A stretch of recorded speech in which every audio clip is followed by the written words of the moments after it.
let's see if it works.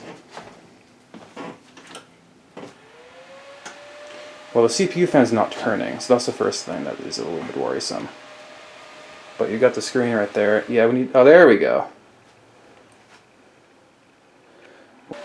It's power cycling. Yeah, it's cycling. I don't know if this is actually going to work.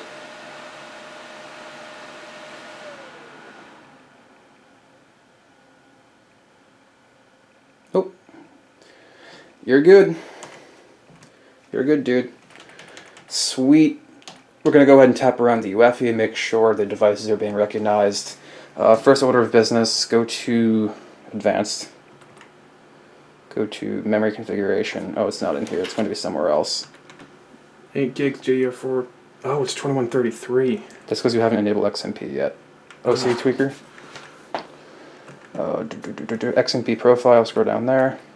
Load XMP setting. Hit enter. XMP profile 1. Bam, you're at 3200. Once you reboot.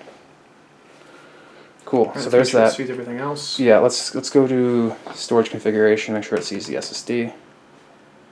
You're in HCI mode. Excellent. You see the AData. You see both hard disks. Beautiful. I think we're pretty much good. How about you reboot and let's make sure that the RAM is running at 32. Exit saving changes. Yeah.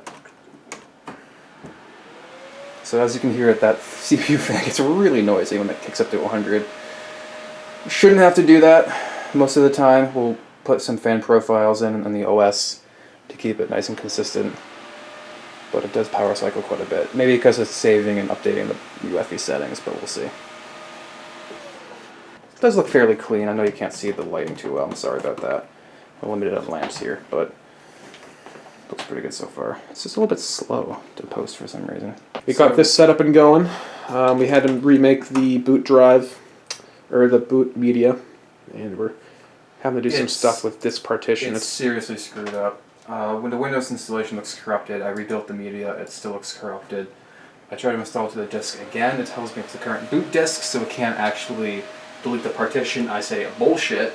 We go into the UEFI, we use the wipe tool to wipe the disk, and we're trying to start over. The USB might just be busted. We might need to get a completely different USB disk, unfortunately. So that's fun. Have you tried a different port yet? You try one that's straight on the motherboard. Yeah, let me do that. Pull that guy out.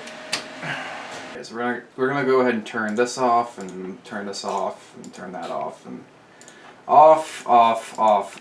You excellent. So we had to pull one of the RAM sticks out because we having some boot issues. It kind of hangs up every once in a while and just goes at full speed. So we pulled one of the DIMMs out, and it seemed to fix the problem for now. So we might just reseat it when it's going again and see if it gets any better. Also update the UEFI just in case it has some sort of fix built in there. Yeah. So far so good. Okay, so it's a few hours later. We went ahead, got Windows installed the rest of the way, installed drivers and boring stuff like that, you know, web browsers, all that good stuff. You know, CPU-Z, kept an eye on the temperatures. It does what most Ryzens do, in that it likes to boost a lot when it's really got nothing going on.